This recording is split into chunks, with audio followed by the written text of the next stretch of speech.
This is Mark Zuma, former voice of the Philadelphia 76ers, here to welcome you to the Sixers Standard. And now here are your hosts, Ethan Koppelman and Noah Mavsuwitz.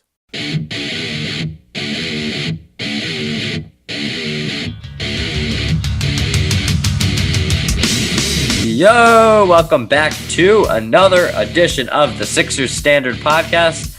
I'm Ethan Koppelman here with Noah Mavsuwitz. And Noah, a quiet week for the Sixers, hasn't it been?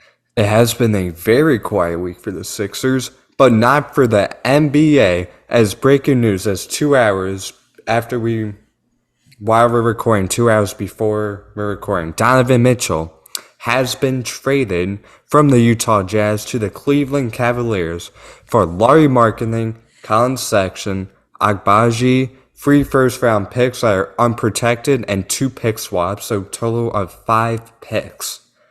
And the Cavaliers get Donnovan Mitchell. Ethan, what do you think? Yeah, it's an interesting trade and something I didn't see coming. Noah, I'm going to ask you quickly. You didn't see this coming, did you? Oh no, I thought he was going to New York, but Stephen A. Smith, he's gonna be a very happy man tomorrow. Yeah, it's going to be interesting to see what he thinks. But to be honest, I didn't think a Mitchell trade was imminent in any scenario. I didn't think that he was getting moved within the next month. I thought we were going to see some more rumors, some more buildup before this happened, but we just didn't. And the Cavaliers were the mystery team in this, and good job on them for really, keeping this a secret and their desires to acquire Mitchell. But it's definitely an interesting trade. So what I want to do, Noah, is I think we should just break down every player going to Utah in this trade and kind of seeing if they got a good return and, if Cleveland got a good deal. That sound good? Yep, sounds good to me. Let's do it. So first of all, they got Lauri Markkanen, who I just don't believe in at this point because he's so tall and so not mobile that you kind of have to put him at center for him to be effective. I know Cleveland put him at small forward, but that's a weird fit. And he's just weak on the boards. He's not fast. He's not athletic. And the shot's really all he has, and he's aging. People thought he would be good at one point, and he just has disappointed. He's not a good player. He's not a good player. It's just simple as that. That's simple as that, but that's my opinion on him. And then Ochai Agbaji, who a name that many of our listeners may recognize, and we definitely recognize because he lit up Villanova, I believe, went 7 for 7 from 3 to start the game, which really took Villanova out of it. So, I mean, I'll give you a comparison for Agbaji, and you tell me if you agree. I think that he's basically a shorter version of Cameron Johnson. He is. I mean, when Cleveland picked him, and I think for Cleveland fans, they're not going to be happy that they traded him because he was a really good shooter and he couldn't do too much else, but he was NBA ready, I feel like. And, he's not going to bust. He's going to be a helpful player on any team. And people that can shoot the lights out of the ball like him, there's so much desire for them around the league that, he's going to be really helpful in Utah. Yeah, definitely. As you said, we both live in Villanova and we both love Villanova. And the way he beat us, I was like, damn, this kid's going to be good. And it sucks that Cleveland traded him because you could have traded someone else, who we'll get to in a little bit. But yeah, the shot, he's obviously a really good shooter.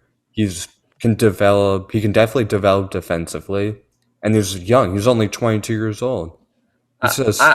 I would disagree with that part. I mean, he was a senior out of college. He's older than most prospects coming out of the draft. So I think what you get with him is like a high floor, but also a relatively lower ceiling, right? He's going to be a role player. Don't be mistaken. He's not going to be a star in this league, but I do think he's going to be helpful.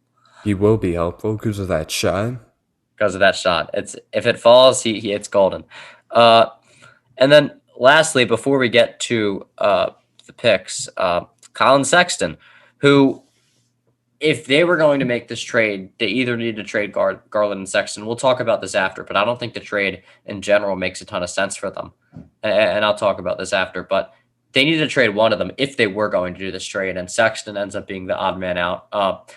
Obviously, a little bit one-dimensional is Sexton, but I mean, he's a great scorer. He can score from anywhere. So I mean, Jamal Crawford's kind of a comparison I have for him. You know, I guess a little bit different, but he's like a smaller point guard that is really just scoring heavy, scoring focused. So that's kind of that's kind of what I think of that. Yeah, he can score the ball. People forget about him because of that injury, but he's still a really good player. And I think he's around 25. He's like going into his prime years very soon. He might be younger. Let me look. He honestly might be younger than 25. Let's look. He's 23. 23? That's even younger. That's crazy. He's still. That is. Wow. I thought he was older than 20. I thought he was 25. I thought he was way older. He's a young guy. But yeah, I think injury held him up. He's a good scorer. He averaged 21 points a game before his injury. And with a role in Utah where there's not going to be a lot of scoring, I think he's going to be scoring a lot in Utah. And I think he's a really good player they got. And they also signed him to a 4-year, $82 million deal. That's a steal. As a steal. Sign and trade. That's good. They're gonna have him for 4 years. And they can, who knows, maybe build around him and draft some good players. What people forget about Sexton is he was averaging almost 25 points during the COVID season. I mean, 25 points. I mean, he's a really good scorer, and I think that if given the opportunity, and Utah, by the way, is a great fit for Colin Sexton because he's going to get a chance to really play big minutes there. And I know for him, he's probably not liking it because nobody wants to play in Utah right now. They're going to suck. But at the same time, good opportunity for him. And wise decision by them to trade Royce O'Neal. Brian Windhorst out here trying to be, Mr. Smartass. Trying to sound like a know-it-all. That's going to be one of the smartest decisions they've ever made because that Brooklyn Nets pick that they traded for could be, a very high lottery pick, in my opinion. Could be, but it might be a very low pick. In 2028 or 2026, whenever they trade for it. It was the picks in 2026, I think, are like a few years out. That's one of the best picks available. Because think about it. Kevin Durant, if he's still on that team, which I don't think he's going to be, he's not going to be good.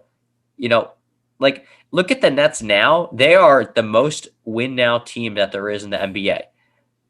Take that with 4 years from now. I mean, I think that's going to be a really good pick. Yeah. Prime for Royce O'Neal.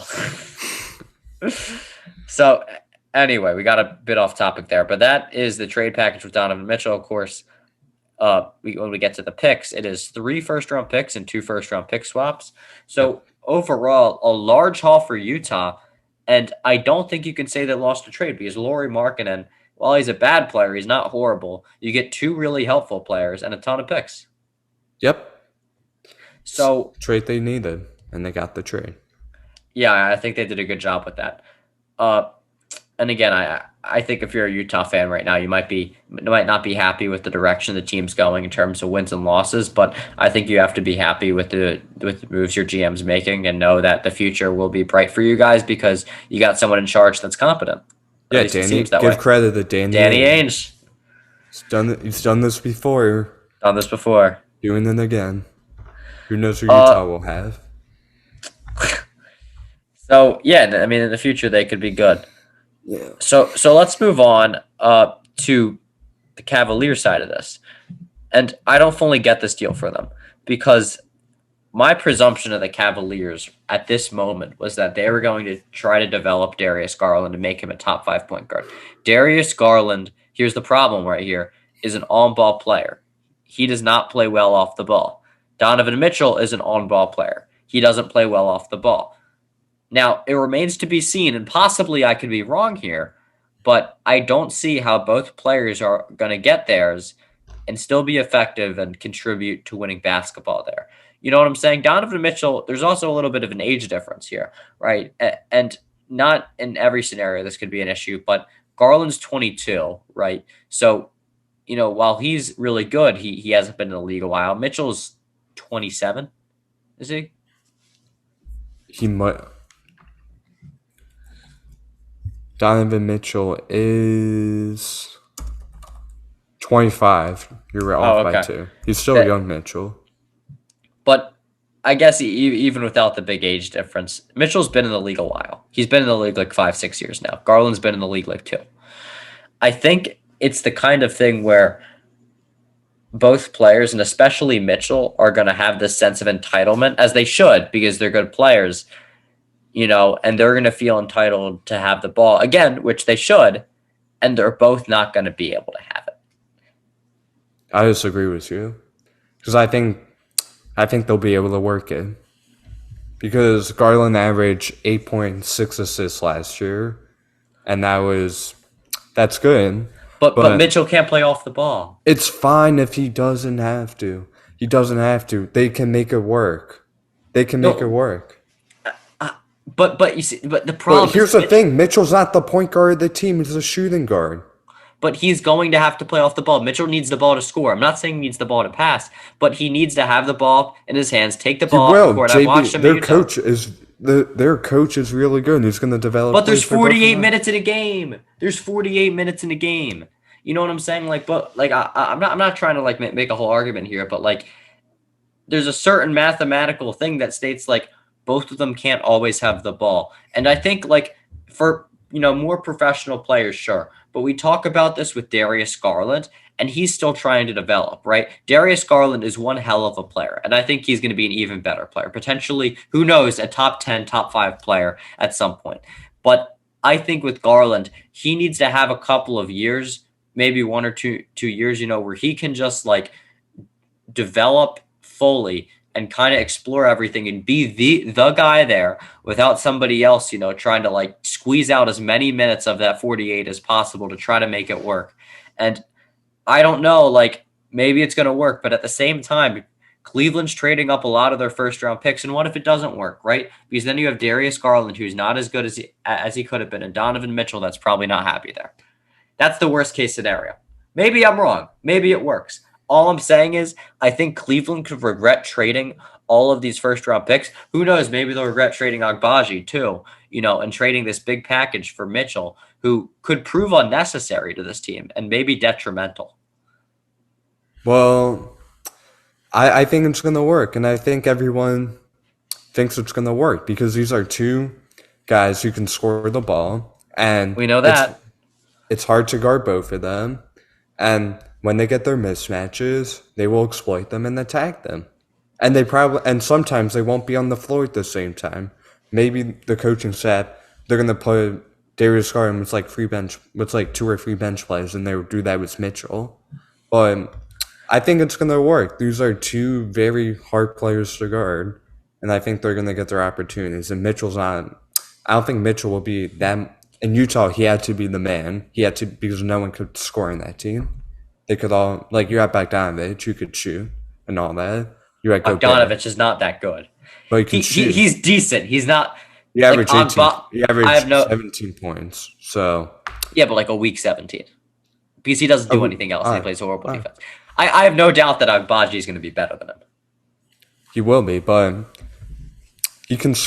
They're going to get their chances, and I like the direction Cleveland's going, and they're a scary team. With those 2 guys, Jared Allen, and you forget about Evan Mobley. Evan Mobley's good. You forget about him. Here's the problem. We talk about all this guard stuff, and Cleveland had great guards. They had Sexton and Garland, and they could have traded one of them. And I don't mind this isn't a trade for Sexton, but I don't love, I don't know how the fit with Mitchell's going to work out. Who knows? Maybe it could be a great decision. The problem is that Isaac Okoro is still on this team. That's the problem. I agree. They should have traded. That's what I think they should have done. They should have traded up. They should trade the Okoro, kept Agbaji, and maybe if you had to give another pickup or 2, I would have done it. Because Agbaji is an NBA player that is ready. He can shoot the ball. Okoro can't do anything but defend, and he's a little athletic. Yeah, I mean, he's better than I thought from 3, 35%, but the year before he shot 29%. I don't believe in Okoro. The jump shot doesn't look good to me. He doesn't really have any skills. He just seems average to me. And with with that, like, I don't think on a championship contending team he could start. At least not now. He can. So I don't understand why they just decided to go out and get another guard when they already have Garland and not like a small forward. That's all. Well, Yeah, that's that's not all, but that's not all. But I think that's Yeah, part of it. yeah. So. Yeah, definitely. So definitely a very interesting trade. Something that neither of us expected. Noah expected a trade to the Knicks. I didn't really expect a trade at all, but certainly something interesting in a total blockbuster trade that went down. We're gonna move on. It is time, ladies and gentlemen, for buy or sell. Noah, you have the national topics for this week. I will do the Sixers topics for this week, and you want to start?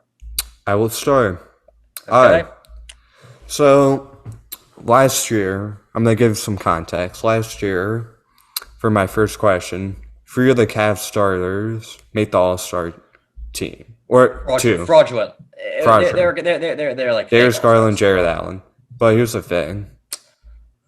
I think 4 are going to. I believe that 4 will make the All-Star team. Wow. Do you think it'll be That's a hot- Donnovan that's a hot Mitchell, Jared Allen, Darius Garland, and Evan Mobley? I sell, and I sell so hard because I don't know the last time that 4 players from the same team made an All-Star team, and if it's gonna happen, it's not gonna be Cleveland. Look, I think Darius Garland is gonna be an All-Star and Donovan Mitchell is gonna be an All-Star. I don't even know if both of them are gonna be an All-Star. You know what I'm saying? I maybe Garland won't be an All-Star. Here's the thing about them: Garland and Allen were both All-Stars, I think, last year because it was in Cleveland and they needed replacements. They were not originally voted, and at least Allen wasn't. I think that one of Mitchell and Garland's going to make it. I don't know if Allen and Mobley are both going to make it. Hot take, they're only going to have one All-Star, I think, because there's a lot of good players in the East. This is not about very good players. This is about the best players. I totally sell. If that happens, I would be shocked. Total sell. All right. Staying with the topic of Cavaliers, the Cavs will be a top 5 seed in the East. Let's think of this. So, Sixers are going to be in there. Miami's going to be in there. Bucks, Celtics, and then you're really talking about the Nets or them. I'm going to buy because I think there's probably like a 60% chance it happens, and I think chances are maybe one of those teams, maybe it's Miami, maybe it's Philadelphia. I hope not. Falls out of the top 5, and they get in. It's probably about a 60% chance, but I'll buy. All right, final question. Paul George will have a major injury this year. I'm going to sell because I don't know. I feel like Paul George is still a really good player, and he's going to come back healthy. He's going to have a good season. People forget about how good he is, with the whole pandemic P meme thing, and then also with his injury. I think he's going to have a healthy season. I think he has it in him to have a good, healthy season. So I'll sell that. All right, your turn. So 3 Sixers ones this year. Not this year, this week. What are we doing? A yearly podcast? For a little bit we were when we took a big break. But so some of these are straightforward, very straightforward. Some of them are not. We'll start with the first one. Buy or sell. Doc Rivers yells at / insults a reporter over 3 times this season. Yep, that's a no-brainer, bro. Bye. Next question. I don't think that's hold on. not really much. Before we move on, how many times do you predict? Give me a number. At least 15. At least 15. Wow. Should we do a counter? Should we? Yeah, we should. We're gonna do a counter. We'll do a counter. We're implementing that. We'll try as best we can during the season. We'll play each insult, if we can, and have like a little bit of a counter, and we'll update that every time it's necessary. So that's going to be a little fun thing we do. 15's high, but don't count out Doc Rivers. What's that? Is that like a fake laugh? No, it's a real laugh. It's like a cackle. I don't know about that. Yeah, it's like a cackle, bro. Because Doc, never know. Okay, no cackling on the podcast for everybody that is creeped out by that. Then I understand. All right. We'll move on. All right, let's move on. Next question. I'm sorry.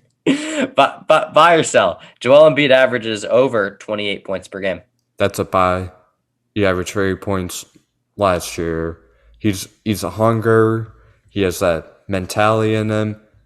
He's averaging at least 30 points in my opinion. Again. And the last one. I want to explain to you why this could be the case. All right. Tobias Harris is top 3 on the team in points per game.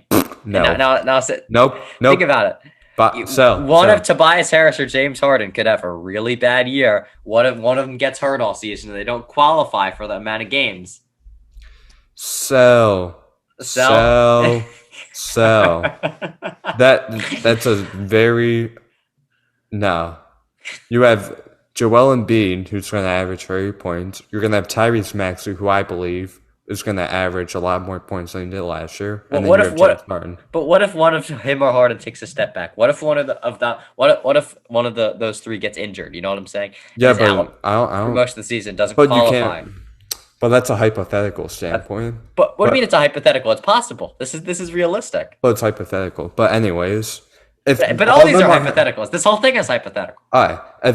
If all of them are healthy, okay. No. Okay. He'll probably D'Anthony Melton's going to score more points than them. I don't know. Shake Mill. Oh boy. Who knows? Okay.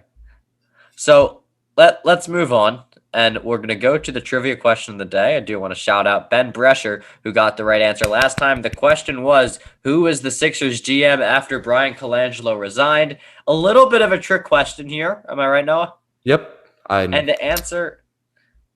Would have never guessed. Never guessed it. And the answer is Brett Brown. Yes, if you recall, Brett Brown ran the draft after Brian Colangelo resigned. And this was before Elton Brand was hired. So Brett Brown is the correct answer. And shout out to Ben Brescher, of course, for getting it correct. Anyway, today's trivia question. How many combined finals appearances do the players on this current Sixers roster have, not counting Coach Doc Rivers? Bonus points for this question if you can name one of the players on the first try. So you cannot spam the whole roster in the comment section. We will not give you credit if you do that. But do take a guess at the player, and we'll give you some bonus points as well. Double shout out. Yep, double shout out. And lastly, no, you want to do the tidbit of this week? I will. So, the Sixers Media Day is on September 26th. Get your calendars out. September 26th on a Monday. Okay. That's when we will see our Philadelphia 76ers talking to the media. And Doc Rivers will probably yell at some reporters as well. Yeah, I mean, he hasn't been at it in a while. You know, he's probably really excited to yell at reporters again. You know, he hasn't done this in like 4 months. So who knows? Maybe we'll get 5 in a day. Yeah, who knows? Yeah, I projected 15 or more. But that's for the season. Yeah, honestly, you might get 15 or more in the media day alone. Yeah. So anyway, it should be interesting, and it's something I think we're both looking forward to because every single player will get interviewed by the media. They can ask questions, and we'll kind of see what they've been up to the offseason, what they've been training like, what they think is going to happen. Just a lot of insight that we'll get about the team and really excitement about the team in general. After that, they'll also be trading to Charleston, South Carolina, I believe. Totally not for Doc's golf. Right. Totally not because they have good golf courses there and Doc wants a golf vacation. Totally not because of that. It's because, it's beneficial for them to practice basketball there. Right. Not because of Doc's golf. Just to make that very clear. But they're gonna be going to Charleston, South Carolina for training camp. And then after that, I believe the preseason will start. It will. And we will see our Sixers roster. Yes, we will. So that will do it for today's podcast. Again, make sure to follow us on the Sixers Standard. No spaces, no capitals. And we'll post the trivia question there so you can, give yourself a shot at that. We'll be back next week with another episode. It's been Ethan Koppelman and Noah Mofsowitz. We'll see you guys next week. 1, 2.